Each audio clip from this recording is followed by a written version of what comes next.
and you have to know the rules precisely as we see them players starting now. That's just normal instead of doing it online with a mouse and mouse slips and all those issues. So we'll see how the players handle it. Well, these two players here, they're going at almost a snail's pace. This is going to compare to the other games. Exactly. They're playing game 30 as Ding and Magnus join the competition. But the and it other looks like games, Roy Lopez, which is very expected. They've actually only played 2 games, and this was the opening in the one of those, Roy Lopez. Right, with an early D2, D3. And meanwhile, you're taking a look at the Fabiano Caruana Alexander Grishuk contest. Exactly. Which is also... The players have been repeating this variation.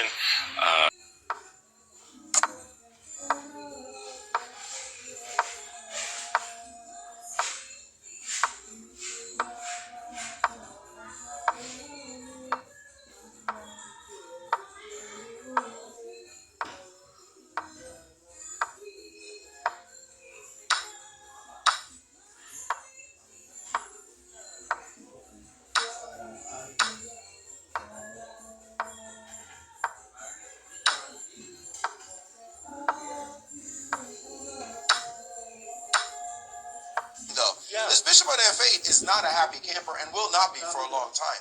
So this is some fine judgment on the part of the champ. And the game, the pawn's gone. The pawn is gone. And it didn't go exactly as we suspected it would.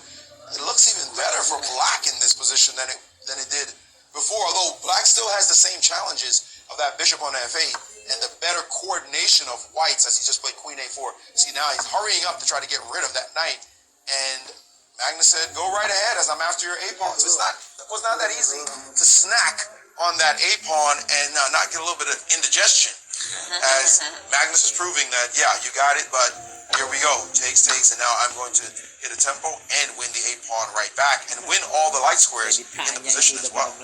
Well, let's see. The problem is, even though we would say, okay, black has a bad bishop on f8 buried behind all of his pawns, there's only one weakness in black's position, and that is the d6 pawn. But that's something he can easily defend against. And rook b7 was played. Not f5, but rook b7 instead. But still, that is coming, and he did play f5, so you could just leave it on the board, yes. To the sequence.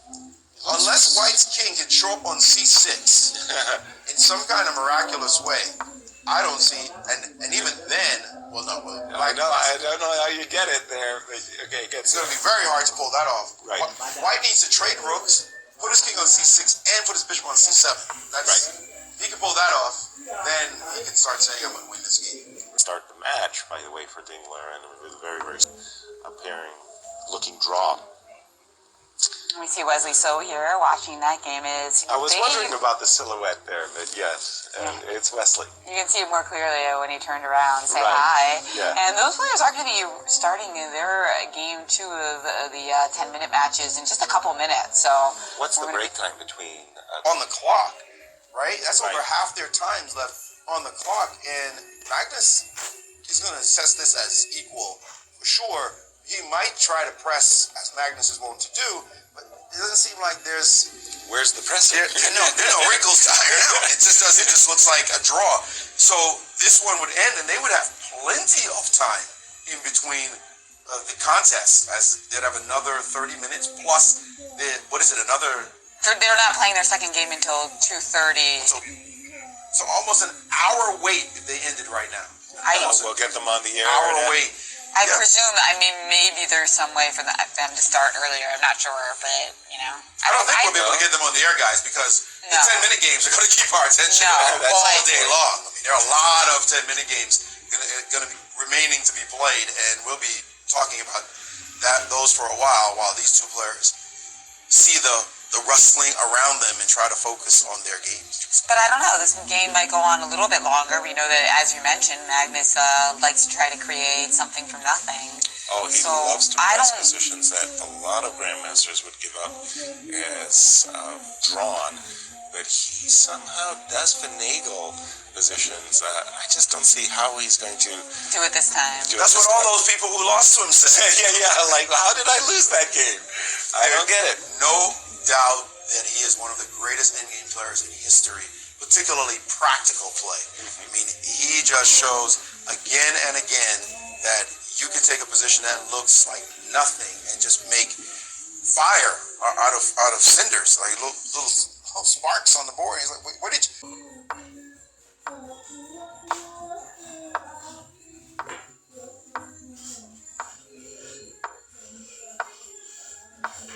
Is that I'm his equal. I want to win some games, and this Yaz is a very aggressive plan. And there's a very clear threat in the position, actually. F5, F4, F3 to force a pawn breakthrough. Magnus has to be careful now. Maybe it's time to rein in the horns and play King D1. Defend. I mean, we were under the illusion maybe that, and he did play King D1 as you pointed out. Yeah. We were on the saw him play that majestic game in the Chinese Chess League, one of the greatest games ever played. And F4 has been played on the way, and Magnus made sure he did not play King to E2. Instead, he played F3 to shut down the further expansion on that side, as it's Black, who now also, by the way, has got to be considering the move Rook G3 has. Oh, big time. And I mean, that looks like pawns might drop. What's Black's fear here of counterpoint from White? How does White stop losing material? You asked a very good question. We have to play we have to go for some tactics, maybe D4 and C5 and D6. Wow. D4 and just give up a whole slew of pawns, huh?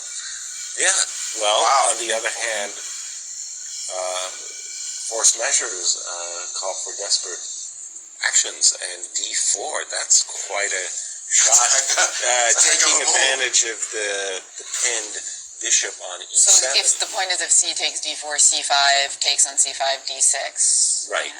Yeah, for absolute breakthrough and the only chance. Right. But a great idea. That is exactly what Ding has to look at now, as he wants to play Rook G3, but he knows Magnus has something prepared, and he doesn't want to just play this move. So if we just stop that by getting the king, like King F6 or something. He has checked instead. He started to check. To test Started with a check. that king position. Not sure what exactly that does. Well, if King E2, Rook G2 check, the king would still be driven back to E1. We can always pick up the H3 pawn. But bishop E1 is what was played. Oops, there's my mouse. So bishop E1 stopping Rook G3. Rook check, bishop, yes, because now this pawn. Oh, does it stop Rook G3 though? A king, yes, because our king is close enough to stop the pawn and all. But now yeah. the bishop on D2. When you played D4, you stopped pawn takes with the E pawn because you had bishop takes F4. Right. But now, so you if you play after Rook H1, which has been played, now you can't play D4 because he takes D4 and you get nothing. Right. So it doesn't work anymore. Right. Because of this bishop, and I think this bishop slip was a big mistake by Magnus, as now he just loses his pawn, and he did lose his pawn. Rook takes on H3, suddenly he just lost the pawn. Oh my. Yeah, he played bishop E1 very quickly. Very quickly. Was there another option, maybe the rook coming over to, so if he played... I mean, that looks big. By the way, another result, Wesley, and he's moved the king instead first, as you mentioned, Jen, but they have a result in Wesley and Dominguez, a draw. That's every draw brings Dominguez closer and closer to sealing that match completely, although he already has a dominant edge. But this is the one we're interested in. Can Ding upset the world champion in the first round of the champion showdown? Well, his immortal game was also with Black, so this guy's not afraid of the black pieces. Hold on, I just saw the move King F1, and as Magnus is offering up his F3 pawn as well. What? No. Rook takes F3, King G2, and there's a bishop takes H4. There's a bishop takes H4. That king on F6 has created a tactical problem for Black. Right, he put his king maybe on the... Is it true? Rook check. King up. Staying in the... King to F2. And now, pass pawns. And he has done it. Let's play Rook G3. Let's move over Veslin Topalov in a dominating position against Hikaru Nakamura, and it looks like that game has just finishing Yasser. Let's take a look at how that happened, as we've seen Nakamura and Veselin play such dazzling contests, and this time it was the Bulgarian.